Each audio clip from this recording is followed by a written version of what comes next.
some of the stuff that I've done, people will say, well, I'll do that. I'll go and explore when I retire. Honestly, some of the stuff that I've done, a 50, 60, 70-year-old is not going to be doing some of the waterfall hikes that I've done. And I guess I'm just too greedy of a person to just go on to 2 or 3 weeks of vacation. I want more than that. Bring your imagination to life with inspiring stories of an incredible and very real world. Hi, my name is Chris Barr. I'm 32 years old from Seattle, Washington.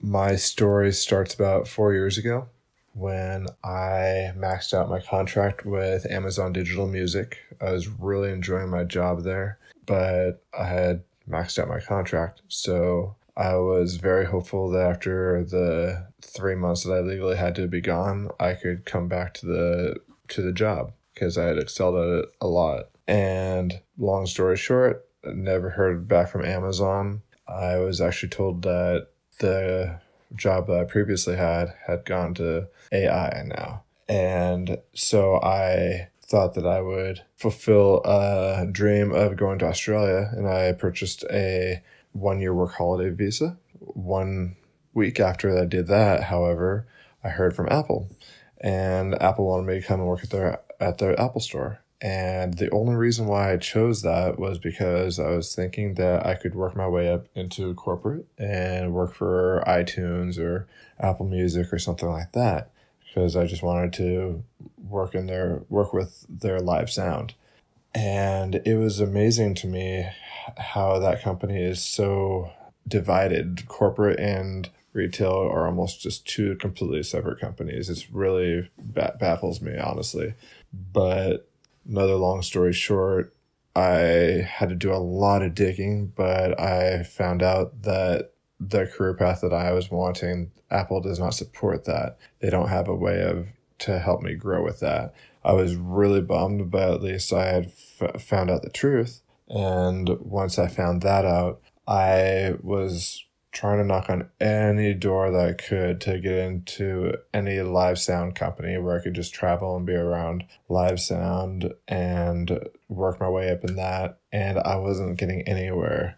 The only thing I was getting somewhere with was a local venue called Nectar Lounge in Seattle. I was becoming the assistant audio engineer there, and it was great, but I knew that I didn't want to be in Seattle. I knew that I wanted to be traveling.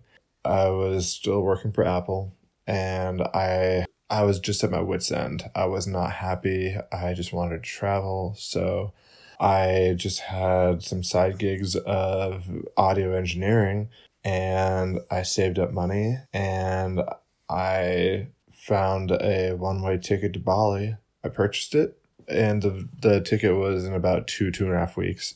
I purchased that ticket, and the next day I gave my 2-week notice. And prior to this, I had never quit a job without having another solid job lined up. So quitting a job and only having not having a confirmed job afterwards, that was exciting and horrifying at the same time. I had always had stability, and removing the stability from my life, I knew that I had a lot of skills, but that's all I really knew. I didn't know. I basically turned myself into, hey, sink or swim. So everyone thought I was crazy, but I was so excited. A few years prior, I'd gone to Thailand for 3 weeks, and I was not ready to go home after 3 weeks. All I wanted was a larger backpack and a little bit more privacy once in a while and a larger bed once in a while. But besides that, I was just loving exploring and just seeing the world. So I quit Apple after 2.5 years, booked a one-way ticket to Bali, and I told my parents, and I honestly thought that I would be gone for about 6 weeks or so, and just to recenter myself and just figure myself out, give myself some time to think, and then head back to the States, head down to Austin, and dive into the live music scene. Well, I ended up doing Indonesia, Singapore, and I was on a cool island called Langkawi in Western Western Malaysia. And I realized, I was like, whoa, it's been 6 weeks. I wasn't tired of traveling at all. I still had plenty of money. I was working enough. I was just having the time of my life. And I realized that the more I was traveling, the more I wanted to continue traveling. The more I saw, the more I realized there was way more to see. And it was just a constant, just evolving cycle for me. And I was just falling in love with it. And I established some clients as far as audio editing goes. And I was also building a YouTube channel. And I told myself that if my finances dip below a certain level, I would kind of tuck my tail between my legs and fly home. I always had enough credit card points that I could always get a one-way ticket home back to the States if need be. I always had that kind of get out of jail free card in my back pocket.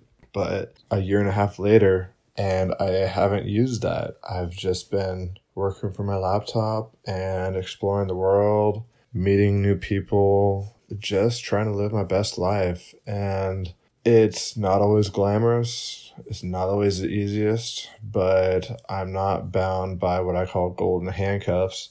I don't have to worry about commuting to a day job, having to sit at a day job, having a boss, having to please a boss. My bosses are my clients, and the world is mine.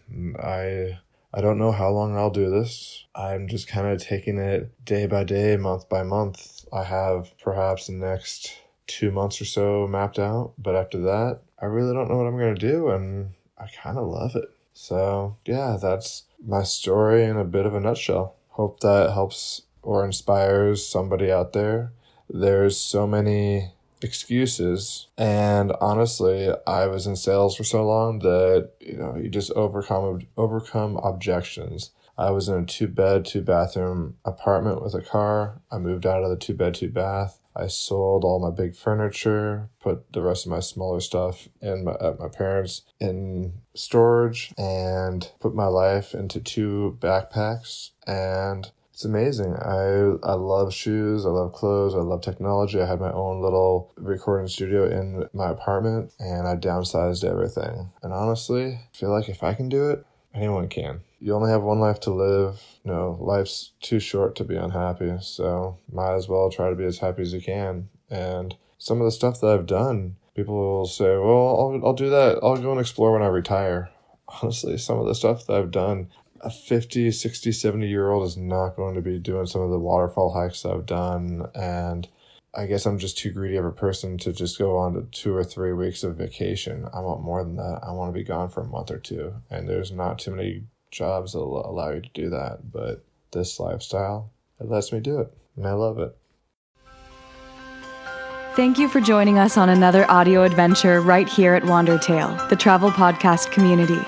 Subscribe to our channel to stay tuned for more travel stories from around the world and share tales with the open-minded, the brave, and the curious.